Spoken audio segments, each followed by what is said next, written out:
Obrigada a todos pela presença nessa quarta, chuvosa tarde.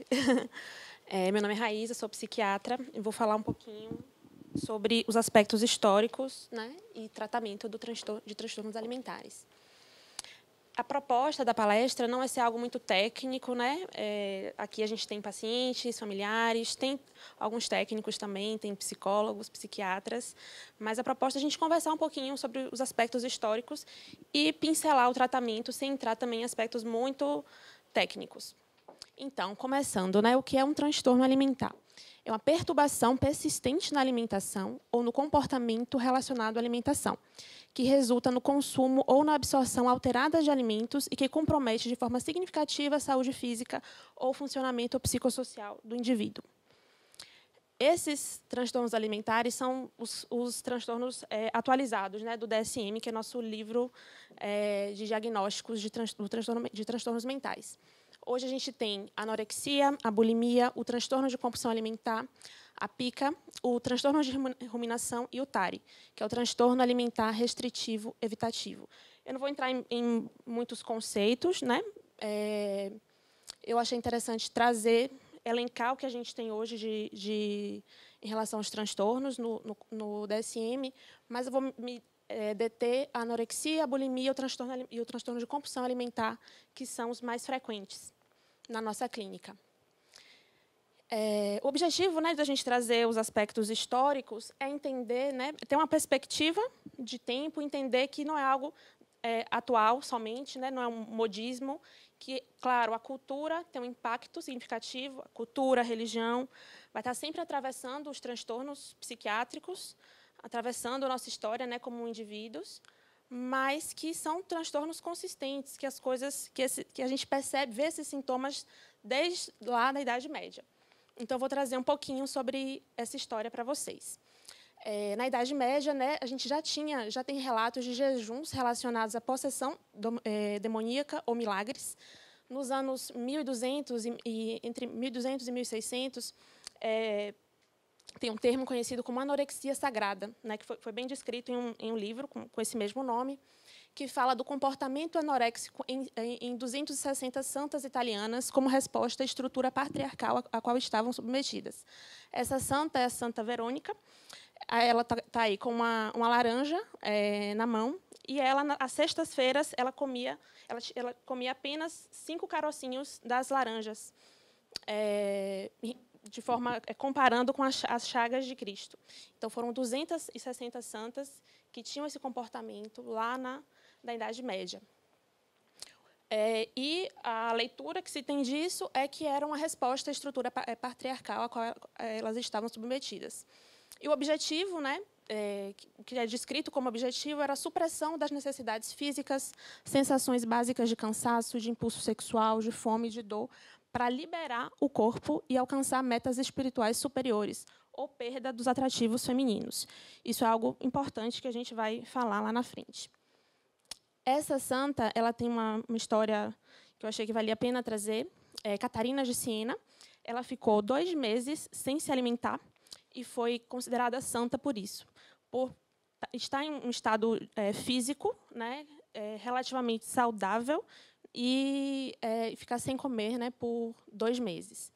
Então, qual é a história dela? Aos 16 anos, após a morte da irmã parturiente, diante de projetos futuros de casamento, Catarina iniciou restrição alimentar, preces e práticas de autoflagelamento, chegando a induzir vômitos através de ervas e galhos na garganta quando forçada a se alimentar. Ela tinha feito um voto de castidade quando ainda era criança, aos 7 anos, e a inanição teria gerado um estado psicológico de constante vigília e experiências místicas, vindo a falecer de desnutrição aos 32 anos. Eu trouxe aqui um pouquinho de como a anorexia foi vista do aspecto, em relação ao aspecto médico, psiquiátrico. Richard Morton, em 1691, então, há muito tempo atrás, ele citou o comportamento anorético nesse livro, Fisiologia sobre a Doença da Consumpção, era esse nome que ele descreveu. E ele já abordava ali os aspectos emocionais, os aspectos psicológicos ligados a esse comportamento. E trazia também uma questão familiar importante. Ele já sinalizava aspectos da dinâmica familiar que interferiam nesse comportamento. Louis Victor Massé, em 1859, foi um médico francês que ele descreveu uma convicção delirante de que não deve comer. Esse comportamento das pacientes com anorexia. Se questiona, né, já se questionou se trata de uma ideia delirante, mas hoje a gente sabe que não, que faz parte de uma distorção cognitiva, também em relação ao próprio corpo, a vivência do corpo, né, mas lá atrás foi questionado se tratava de um delírio, de uma questão psicótica, essa vivência. Jean-Marie Charcot, em 1885, fez uma palestra sobre o isolamento no tratamento da histeria. Ele percebeu que, às vezes, afastar o paciente do ambiente familiar ajudava no tratamento. E colocou esse nome assim, né, de perversão moral. Perversão por observar um componente de prazer na recusa alimentar, um certo prazer no componente de controle, tanto em relação a si mesma quanto em relação aos outros. William Gould, em 1873, foi a primeira pessoa que descreveu, de fato, anorexia nervosa, né, em termos de uma psicopatologia mais clara. Ele fala de uma forma peculiar de doença que afeta principalmente mulheres jovens e caracteriza-se por emagrecimento extremo, cuja falta de apetite é decorrente de um estado mental mórbido e não a qualquer disfunção gástrica. Ele, 10 anos depois, em 83, ele publicou na Lancet, que é uma revista científica, né, muito importante, inglesa, e depois disso começou a receber vários relatos de colegas médicos sobre casos semelhantes, inclusive em homens, que a gente fala pouco, né, que é mais difícil da gente diagnosticar, porque acaba que tem um certo estereótipo de transtorno alimentar como sendo algo mais feminino, né, relacionado à histeria, questões somáticas, mas lá atrás já tinham esses relatos. Lazeg, em 1873, ele cita a recusa alimentar, hiperatividade, e ele fala da dimensão do prazer, como eu coloquei, né, do autocontrole, do controle do terapeuta.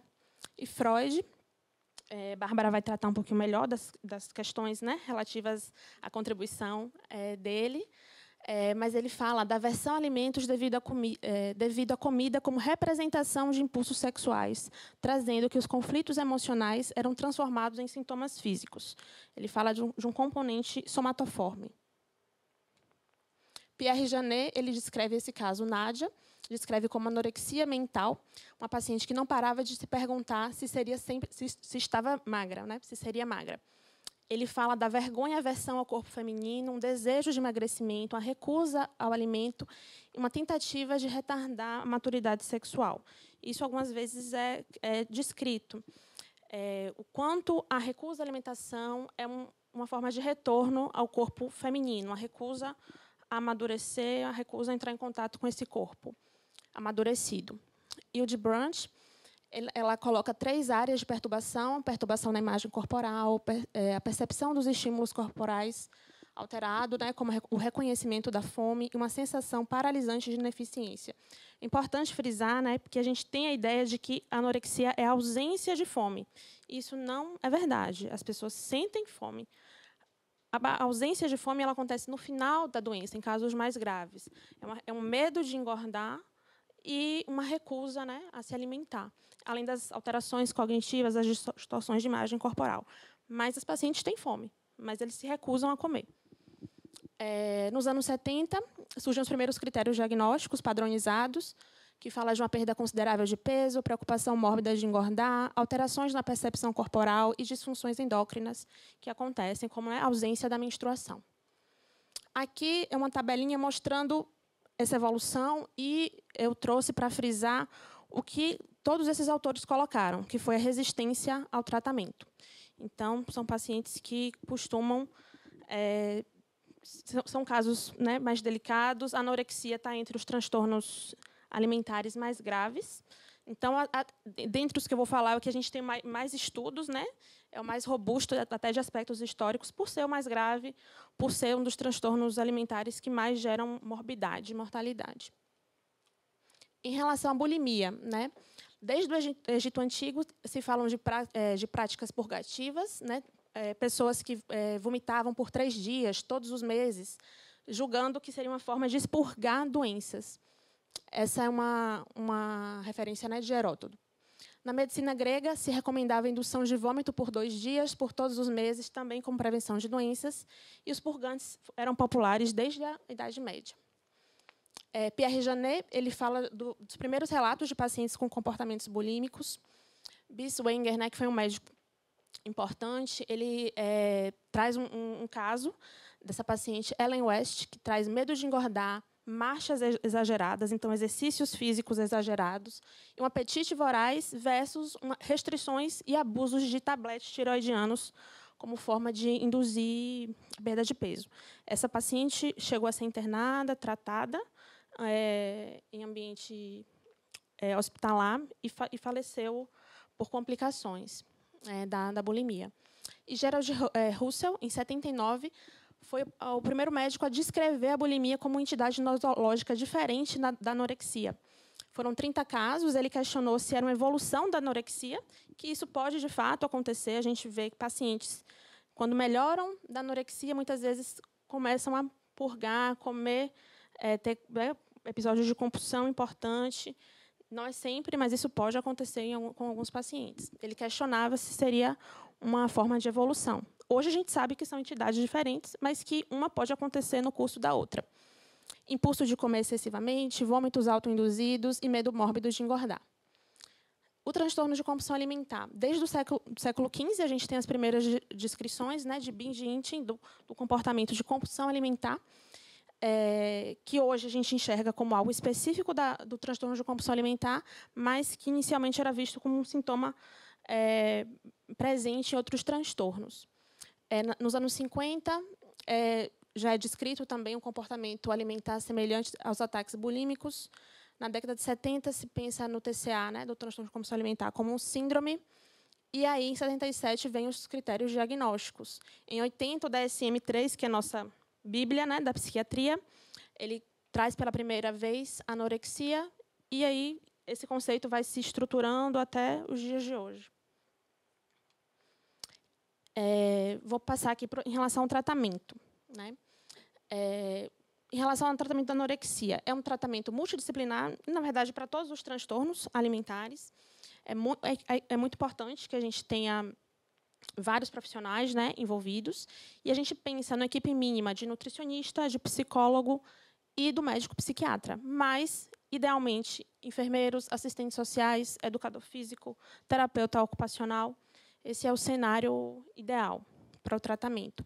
O objetivo do tratamento são evitar as complicações clínicas, tratar as complicações clínicas decorrentes do quadro, tratar as comorbidades clínicas e psiquiátricas, promover recuperação cognitiva, volitiva, afetiva do medo mórbido de engordar e da insatisfação relativa à imagem corporal, envolver os familiares nas diversas modalidades, né, nos tratamentos envolvidos, isso é muito importante, prevenir as recaídas e a recorrência desse quadro alimentar disfuncional, promover recuperação funcional, promover autoestima e desenvolver uma autorresponsabilização sobre o tratamento, que isso é muito importante. A anorexia pura, né, ela não tem tratamento específico, farmacológico. Né? A gente não tem um remédio para a anorexia. A gente tem remédio para as comorbidades, que são muito frequentes. Né? A anorexia pura corresponde a só 16% dos casos. E a gente vai pensar em tratar a depressão, ansiedade, questões de personalidade que podem vir junto, mas a gente não tem um tratamento farmacológico. O principal tratamento é a psicoterapia. Né? A recuperação é longa, é uma doença de curso longo, e o suporte psicológico ele é fundamental. Na bulimia, a gente pensa numa equipe multiprofissional mínima. O objetivo primário é a regularização do padrão alimentar e suspensão dos comportamentos purgativos e restritivos. Farmacoterapia, que já tem mais medicações, né? A gente tem algumas medicações possíveis para a bulimia. Psicoterapia, planejar os horários das refeições, evitar fazer as refeições desacompanhado.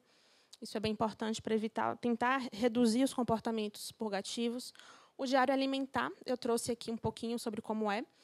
é uma estratégia muito importante que a gente usa no ambulatório para entender melhor o funcionamento alimentar do paciente, né? Então, a gente vai pedir para o paciente descrever os alimentos ingeridos nas refeições e nos episódios bulímicos, a frequência dos vômitos ou de atividades, né, purgativas, exercícios, número de laxantes, de diuréticos, quantidade de tempo gasto em atividade física, local da refeição, quem o acompanha, os pensamentos, os sentimentos que vêm em cada momento, né? Antes de ingerir, quando come, depois, na purgação. E em relação, por fim, né, ao transtorno de compulsão alimentar, a gente também pensa na equipe multiprofissional, mínima de psicólogo, nutricionista e psiquiatra. O tratamento de primeira linha é também a psicoterapia. E a farmacoterapia ela é útil, né? A gente tem mais estratégias farmacológicas, mas principalmente no controle da impulsividade alimentar. A gente tem medicações que ajudam na perda de peso e no comportamento impulsivo, né? Mas no transtorno de compulsão em si, não, né? O principal tratamento é a psicoterapia. E é isso. Obrigada, gente.